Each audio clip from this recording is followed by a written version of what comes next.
오늘 이 아침에 우리에게 주신 하나님의 말씀은 고린도전서 15장 35절에서부터 49절까지의 말씀, 우리 다 같이 한 목소리로 합독하시겠습니다. 시작.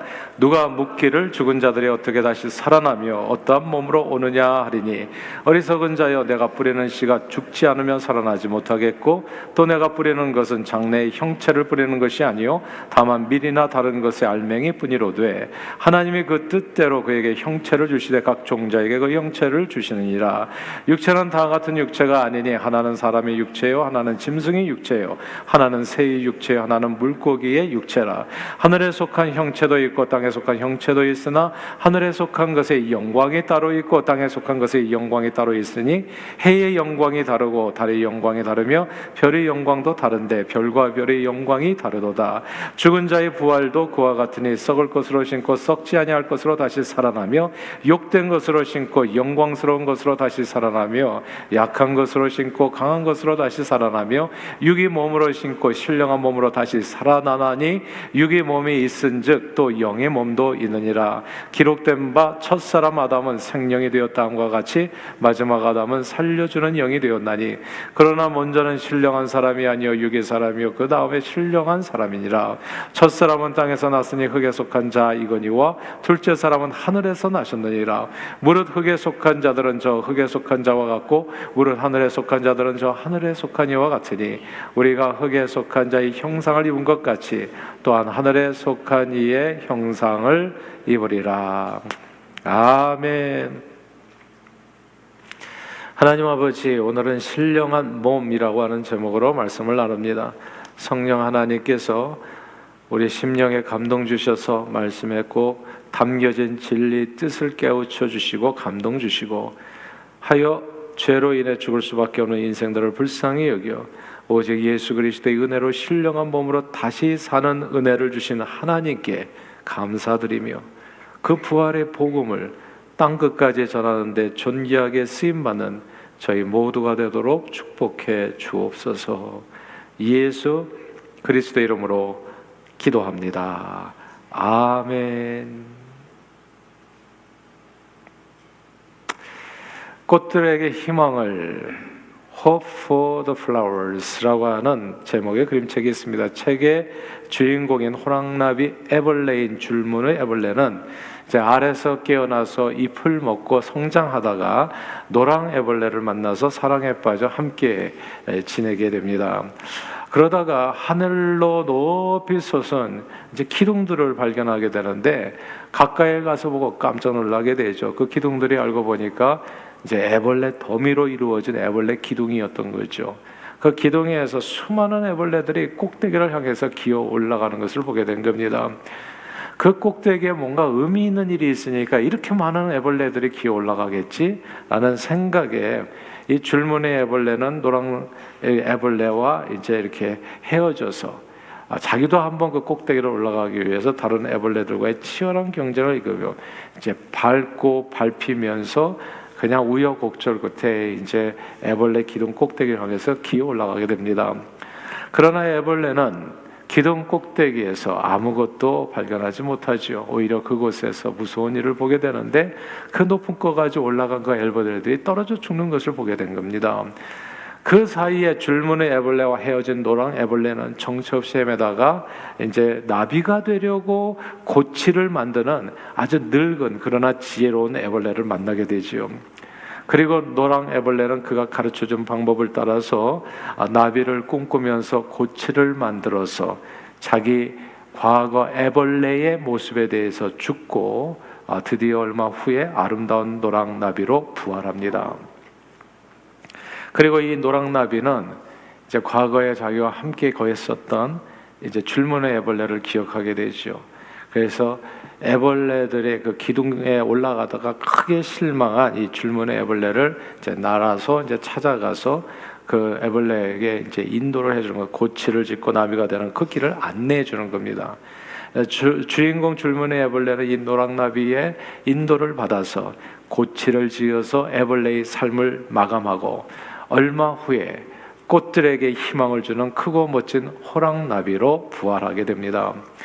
그러나 이 노랑 애벌레와 이 줄무늬 애벌레가 애벌레의 삶에 먼저 죽지 않았다면 그들은 결코 아름다운 나비가 되지는 못했을 거예요. 늘 다시 살아나는 삶을 살기 위해서는 현재의 나에 대해서 죽는 것이 먼저 필요합니다. 애벌레에게 가장 큰 축복이 뭐겠어요?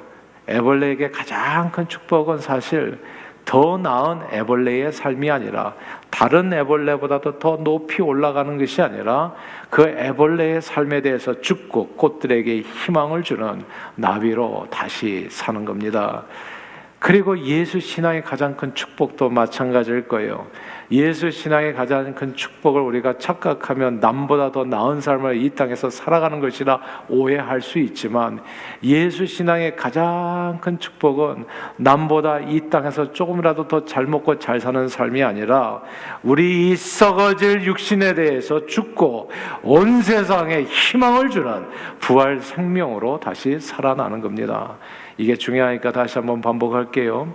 예수 신앙의 가장 큰 축복은 이 땅에서 남보다 좀 더 나은 삶을 살아가는 것이 아니라 우리 썩어질 육신에 대해서 완전히 죽고 온 세상에 희망을 주는 Hope for the whole world, 부활 생명으로 다시 살아나는 겁니다. 그런데 오늘 본문에 보니까 고린도 교인들의 가운데는 이 부활에 대해서 의심하는 사람들이 있었던 것 같아요. 그들은 마치 의심 많았던 제자 도마처럼 두 가지 질문을 했던 거예요. 부활에 관련해서. 첫째는 어떻게 죽은 자들이 다시 살아나는가? How are the dead raised? 어떻게 죽은 자들이 다시 살아나는가? 그리고 둘째는 With what kind of body will they come? 어떤 몸으로 다시 오는 건가? 살아나는 건가? 이렇게 두 가지 질문을 한 거예요. 이 질문에 대해서 사도 바울은 밭에 뿌려진 씨앗의 비유로 설명을 해주었습니다. 첫째로 죽은 자들이 어떻게 다시 살아나느냐에 대한 답인데요. 오늘 본문 36절 말씀입니다. 36절 한번 같이 읽어볼까요? 36절입니다. 시작. 어리석은 자여, 내가 뿌리는 씨가 죽지 않으면 살아나지 못하겠고. 아멘. 여기서 씨가 죽지 않으면 다시 살아나지 못한다. 이 구절을 주목해야 됩니다. 근데 우리는 죽으면 끝이라고 생각하죠. 여기는 죽어야, 씨가 죽어야 살아나지 않냐 이렇게 얘기하는 거예요. 근데 그게 우리가 착각이라는 거예요. 죽으면 끝이라는 게, 이 말씀이. 세상 사람들은 정말 죽으면 끝이라고 생각해요. 실제로 오래전에 죽은 자의 시신을 보면 해골만 남은 모습을 보게 되잖아요. 뼈다귀만 남아있잖아요. 그 모습 속에서 그러니까 우리 눈이 우리를 속일 때가 참 많은 거예요. 그 모습을 보면 우리는 전혀 그 죽은 시체가 다시 살아난다는 생각을 하기가 어려운 겁니다. 사람들은 육신의 생명이 끝나서 땅에 묻히고 나면 사람은 흙에서 왔으니 다 흙으로 돌아간다고 완전히 이 세상에서 먼지가 돼서 영원히 사라진다고 생각해요. 죽으면 끝. 그래서 우리는 그냥 이 땅에서 사는 날 동안 먹고 마시지 않은 거 아니겠어요? 죽으면 끝이니까. 죽으면 끝이라고요. 그러니까 고린도 교회 교인들 가운데서 그런 사람이 있었어요. 신앙이란 뭔가 그냥 이 땅에서 이렇게 서로 사랑하고 좋은 일 하고 그게 우리를 그래도 행복하게 하는 게 의미 있게 하는 거 아닌가? 한 번밖에 살고 못하지만 이렇게 생각했던 사람들이 많았던 거, 있었던 거예요. 죽으면 끝이라고요. 고린도 교인들 중에 죽은 자들이 어떻게 다시 살아날 수 있는가? 그래서 그렇게 묻는 사람들이 생긴 겁니다. 그러나 사도 바울은 어떻게 죽은 자들이 다시 살아나니라라는 질문에 밭에 뿌려진 씨의 비유를 통해서 확실하게 설명해 줍니다. 해마다 봄이 되면 농부는 밭에 씨를 뿌리잖아요. 그리고 밭에 그 땅에 떨어진 씨는 반드시 죽는 과정을 거쳐서 또 다른 생명으로 살아나게 됩니다. 씨는 자기 생명을 잃어버리고 그 씨에서 그러니까 발아한다고 하잖아요. 그 껍질에 그 생명이 죽으면서 그 안에 있는 다른 생명이 돋아나는 겁니다. 만약에 땅에 씨를 뿌렸는데 그 씨가 죽지 않으면 어떻게 되겠습니까? 하늘 그대로 있는 겁니다. 다른 모습으로 살아나려면 반드시 씨가 먼저 죽어야 됩니다. 그러므로 사도 바울은 씨 비유를 통해서 어떻게 죽은 자들이 다시 살아나는 질문에 다시 살아나려면 반드시 먼저 죽어야 된다. 이렇게 답을 준 거예요. 그리고 두 번째 질문이죠. 오케이. 그럼 만약에 살아난다면 With what kind of body will they come? 어떤 몸으로 살아나는 겁니까? 라는 질문이에요. 이 질문에 대한 답을 44절에 이렇게 줍니다. 44절 한번 같이 읽어볼까요? 44절입니다. 시작. 육이 몸으로 심고 신령한 몸으로 다시 살아나나니 육이 몸이 있은즉 또 영의 몸도 있느니라. 아멘. 사람들이 다시 살아나지 못한다 생각하는 게, 왜냐하면 이 육이 몸만을 생각하기 때문에, 이 해골이 어떻게 다시 똑같은 몸으로 살아날 수, 이게 도저히 안 된다는 거예요. 근데 다른 얘기를 하는 거예요. 요 육신은 없어지는 거고 신령한 몸이라는 다른 몸으로 살아난다고 이야기하는 겁니다. 육이 몸으로 심고 신령한 몸으로 다시 살아난다. 신령한 몸으로 다시 살아난다는 이 구절을 통해서 우리가 다시 살아나는 몸이 생로병사하는 썩어질 육신이 아니라는 사실을 깨닫게 됩니다. 예수 믿는 자들이 죽음 후에 다시 살아나는 것은 고작 120년도 살지 못한 썩어질 육신으로 다시 살아나는 인생 2회차가 아니라는 얘기입니다. 인생 2회차, 3회차 다시 살다가 또 죽고 또 살고 이런 윤회가 아니라는 얘기죠. 말하자면 육신의 죽음 속에 다시 살아날 때 우리는 처음 육신과는 완전히 다른 신령한 부활체를 갖게 됩니다. 부활체는 마치 한 알의 씨앗이 땅에 떨어져 죽어 싹이 나고 잎이 나고 큰 나무로 자라가듯이, 큰 나무와 씨앗은 다르죠. 형체가 이렇게 자라가듯이 그렇게 처음 땅에 뿌려진 씨앗과는 완전히 다른 모습으로 살아난 몸입니다. 원래 인간은요, 창세기 말씀에 보면 남자나 여자나 하나님의 형상으로 지음받은 고귀한 존재였습니다. 둘도 없이 아름다운 하나님의 모습으로 지음받은 남자와 여자예요. 차별 없이 정말 완전히 하나님의 아름다운 형상으로 지음받은 그런 존재입니다. 불멸의 존재였어요. 그런데 하나님의 말씀에 불순종하여 죄를 지은 까닭에 죄의 싹슨 사망이라고, 죄로 인해서 우리의 육신이 병들어 죽는 형벌을 받게 된 겁니다. 원래는 정말 이 손 더 이상 될 것도 없이 완벽한 비율의 아름다운 사람들이었는데 그게 죄로 인해서 망가지기 시작한 거예요. 육신이 추위도 더위도 그리고 이 세상에 그 무엇도 우리를 해할 수 없는 그런 아름다운 사람들이었는데 추위에도 약해지고 더위에도 약해지고 질병에도 약해진 그런 몸이 된 거예요. 인간은 그래서 죄로 인해서 누구나 다 생로병사하게 된 겁니다. 태어나서 늙고 병들어 죽는 거지요. 늙고 병들어 죽게 되는 인간의 육신은요, 너무너무 연약합니다. 말씀드렸던 것처럼 추위에도 약하고 더위에도 약해요. 우리가 이렇게 옷을 안 입고 있으면 이게 지금 이 시간에 잘 버틸 수 있겠습니까? 오돌오돌 떨고 있거나 뭐 이렇게 견디지 못해 더워가지고 뭐 어떻게 하거나 뭘 하지 않겠어요? 그것도 이게 피부도 얼마나 약한지 햇빛에 이게 감당이 안 돼가지고 그래서 계속해서 뭔가를 또 발라야 되잖아요. 선크림을 발라야 되고 그냥 몇 겹씩 해야 되고 또 지워지니까 또 발라야 되고. 그러니까 인간은 그냥 온몸이 다 약함 투성이에요. 달리기는 치타보다도 느리고 힘은 고릴라보다도 약합니다. 그리고 나이가 들어가면서 온몸이 어린애처럼 약해지어 늙어가게 되는 거지요. 이 늙어가게 되면요 자꾸 이렇게 그래서 뭐 50, 60이 넘어가면 외모가 같아진다고, 그냥 링클이 생기고 주름이 생기고 검버섯이 생기고 면역력이 약해져서 뭐 나중에 70, 80세 넘으면 건강이 같아진다는, 면역력이 가서 모든 질병에 취약해져요. 근데 이 연약한 육체가 이런 질병이나 이런 건강 문제뿐만이 아니에요. 마음도 약해져요. 그리고 마음도, 연약한 육체는 죄의 유혹에 그렇게 연약할 수가 없어요.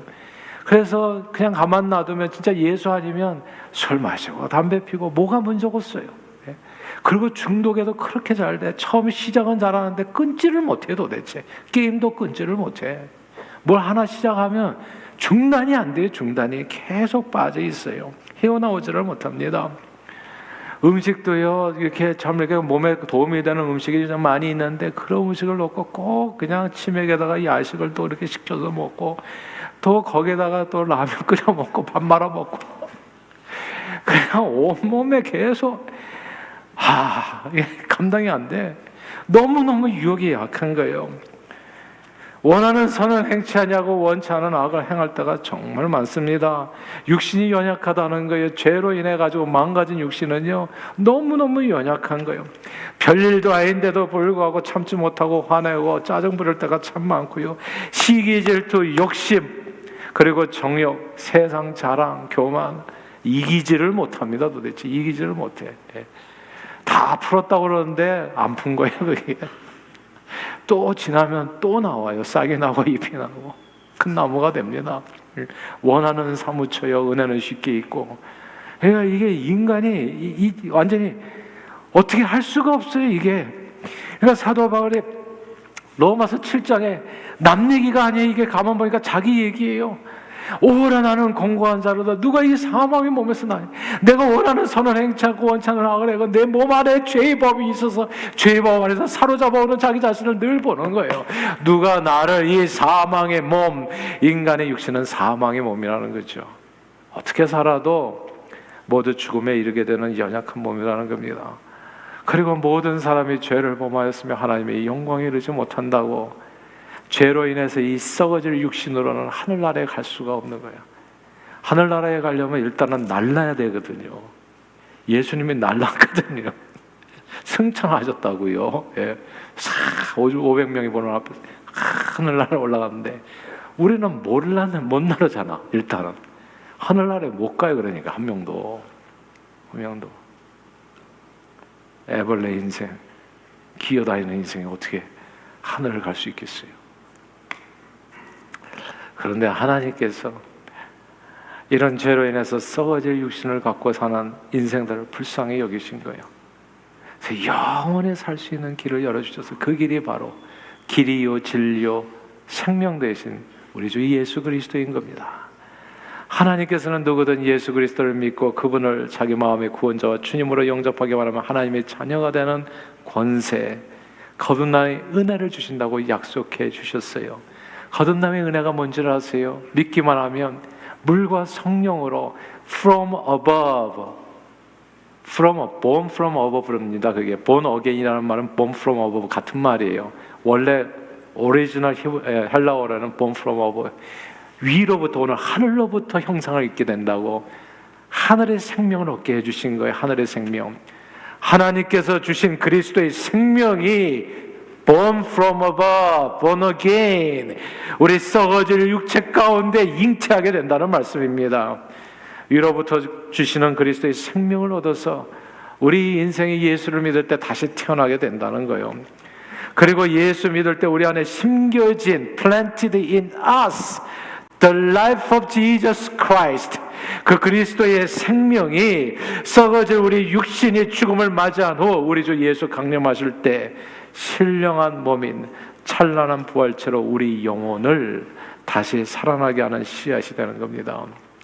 그 신령한 몸은 마치 예수님의 부활체처럼 썩어질 육신과는 완전히 다른 썩지 않을 몸입니다.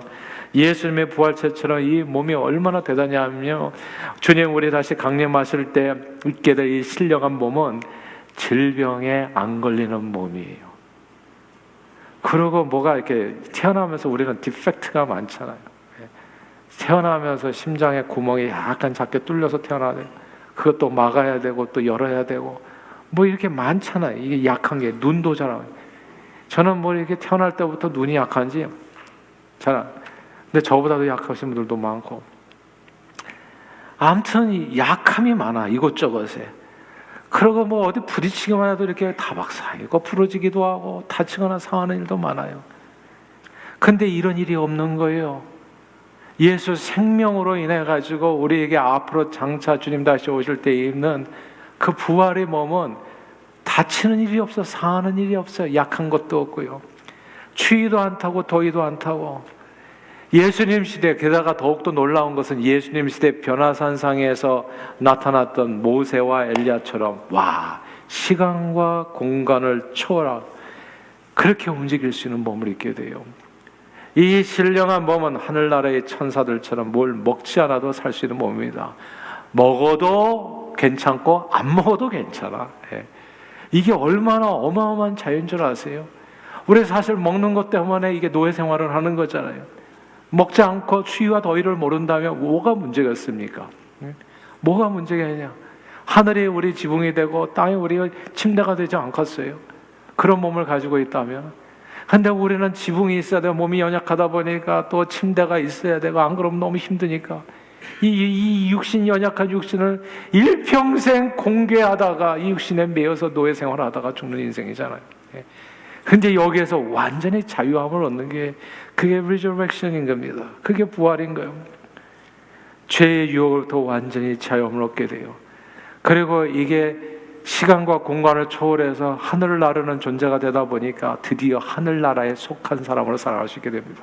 우리도 역시나 주 예수 부활하실 때 잠자던 자에 다 일어나 공중으로 들려 올라간다고 얘기하잖아요, 성경에. 그러니까 그렇게 올라가는 거예요. 그 육신을 입게 되면 신령한 몸을 입을 때 드디어 새 하늘과 새 땅, 그리고 새 예루살렘 성, 하나님이 통치하시는 바로 그 나라 천국에서 영원히 주님을 예배하며 살게 되는 겁니다. 이게 하나님께서 주시는 최고의 축복입니다. 영원히 썩지 아니하는 신령한 몸으로 부활하는 것, 이것이 우리 모두가 오늘도 이렇게 예배당에 나와서 주님을 찬양하며 감사하며 예수 믿어야 되는 가장 중요한 이유인 겁니다. 세상 사람들은요, 이 세상에서 보통 이제 복 받았다고 하는 사람들 만나잖아요. 저 사람은 정말 복 많았다, 행운이 넘친다, 이런 얘기는 뭐 뻔해요. 보통 사업이 너무 잘 돼가지고 억만장자가 되었다거나 돈이 너무 많아. 돈이 엄청 많아. 그럼 우리는 복 받았다고 생각하잖아요. 혹은 자식들이 공부 잘해서 아이빌리그 대학 다 졸업하고 의사 변호사가 되어서 돈 잘 벌고 큰 집 짓고 좋은 차 타고 다니고 결혼도 잘해서 아이 잘 낳고 떵떵하면서 잘 사는 거예요. 복 받았다고 얘기해요. 그러나 그 모든 세상의 축복은, 그런 내용의 복들은 마치 꽃들에게 희망을 이라는 그림책에 나오는 이야기처럼 애벌레들이 아귀다툼하면서 애벌레 기둥을 남보다 더 높이 올라가려고, 남은 원베드룸에서 사는데 나는 투베드룸이야, 나는 화장실이 4개 있어, 나는 50개 있어, 이렇게 올라가는 그런 노력에 불과한 거지요. 그 꼭대기 한번 올라가 볼까요? 그럼 어떻게 되겠어요? 화장실 50개나 화장실 1개도 없는 사람이나 결국은 마지막에는 다 떨어져서 죽는 거예요. 참으로 허무한 인생입니다, 여러분. 오래전에 미국에서요, 크게 성공한 한국인 코미디언이 있었습니다. 70년대 와가지고 진짜 성공한 사람이죠. 국위 선양 많이 했습니다. 그때 한국이 어디에 붙었는지도 모르고, 저는 80년대 왔는데도 불구하고 미국 대학에서 이렇게 한국 사람이라고 잘 모르더라고요. 전 80년대 왔는데도 한국이 어디 붙어 있는 나라냐고. 저편은 알고 차이나는 아는데 코리아는 잘 몰랐었어요. 그럼 70년대는 더 있겠죠. 근데 그때 한국 대통령도 모르고 한국이 뭔지도 모르는데 한국을 알린 사람이 있죠. 자니 윤입니다. 자니 칼슨 쇼에 출연해가지고 아무튼 그냥 대단한 인기를 누렸었다는데, 이제 미국에서 그렇게 인기를 누리다가 이제 이분이 이제 한국을 나가게 되시죠. 1988년에 한국에 들어가서 한국에서도 자니 윤 레이트 나이트 쇼를 열어서 한국에서도 큰 인기를 얻었습니다. 자니 윤은 한국이나 미국에서 모두 인기를 얻고 많은 돈을 벌었는데요. 2016년 어느 날 갑자기 뇌출혈이 온 거죠. 브레인 헤머리지. 그래서 병원에 입원한 후에 건강이 갑자기 쇠약해지셔서 치매 증상이 심각해졌습니다. 그러니까 한순간에 인생이 이제 그분보다도 더 꼭대기에 선 사람이 있을까 싶어요. 하여튼 코미디계에서도 굉장한 선배님이죠, 사실. 그래서 거기서 한순간에 이렇게 툭 떨어진 겁니다. 그리고 치매의 영향으로 자기가 누군지도 몰라. 자니 윤이 자기가 누군지를 몰라. 그런 상태로 사시다가 미국 캘리포니아주 헌팅턴 요양원에서 2020년 3월 향년 83세 일기로 혼자 쓸쓸히 그렇게 생을 마감하셨습니다. 누구보다도 성공적인 이민자의 삶을 살았다고 여겨지는 인물이었지만 생로병사하는 인생길에서 그 마지막은 마치 애벌레 기둥 꼭대기에서 떨어져서 쓰러진 것과 같이 그 인생이 참으로 허무했어요. 그런데 같은 시간에 2020년 10월에 또 걸출한 분이셨죠. 한 시대를 풍미했던 삼성의 이건희 회장님이 또 영면하셨습니다. 그런데 그분은 2014년에 스트로크가 오셨잖아요. 그래서 심장마비로 이렇게 쓰러지기 전. 그래서 2014년에 쓰러지고 2020년에 영면하셨으니까 또 오랜 세월 또 활동을 제대로 못 하시면서 그렇게 사셨던 거죠. 한 시대를 풍미했던 일종의 말하자면 영웅인데 기업계에서는. 근데 그때 영면하기 전까지 이병철 선대 회장님의 장남인 이명희 씨와 이맹희 씨와 재산 분쟁을 벌이지 않았어요. 아주 치열한 싸움을, 애벌레들 간의 치열한 싸움이죠. 누가 올라갈 건가. 그래서 이겼죠. 상속 재산을 지켜냈습니다. 그런데 그 지켜낸 상속 재산이 오늘날 그 개인에게는 아무런 의미가 없어요. 참으로는 허무한 인생입니다, 여러분. 어느 분이 이제 미국에서 집을 하나 샀어요. 아주 좋은 집을 좋은 가격에 거래해서 얻기 어려운 집을 샀습니다. 고풍스러운 2층 집, 너무나 아름다운 집. 그러니까 이게 남한테 이렇게 뺏길까봐 두려워서 그냥 as it is로 사는 거죠. 그냥 있는 그대로 사겠습니다 해가지고 그 집을 샀어요. 그리고 이제 친구들을 초청해가지고 이제 직구경을 시켜주는 거죠. 많은 친구들이 이제 축하 인사차 그 집을 방문해서 집 이곳저곳을 보면서 또 뒤에 이렇게 좀 큰 광이 있어서 그 마당에 있는 창고에까지 들어가 보니까 글쎄 그 안에 옛날 주인이 있는 대로 다 파는 거예요. 그러니까 뭐 자식들이 이제 팔았는데 그냥 있는 그대로 그냥 뭐 정리하는 것도 저기 힘들고 하니까 그러니까 큰 사진 그 틀에 흑백 사진, 멋진 흑백 사진 한 장이 그냥 하얀 먼지를 뒤집어 쓰고 이제 앉아 있었는데 그 사진을 보니까 그 집 주인의 어머니, 돌아가신 어머니, 오래전에 돌아가신 어머니가 대학생 때 찍은 사진이죠.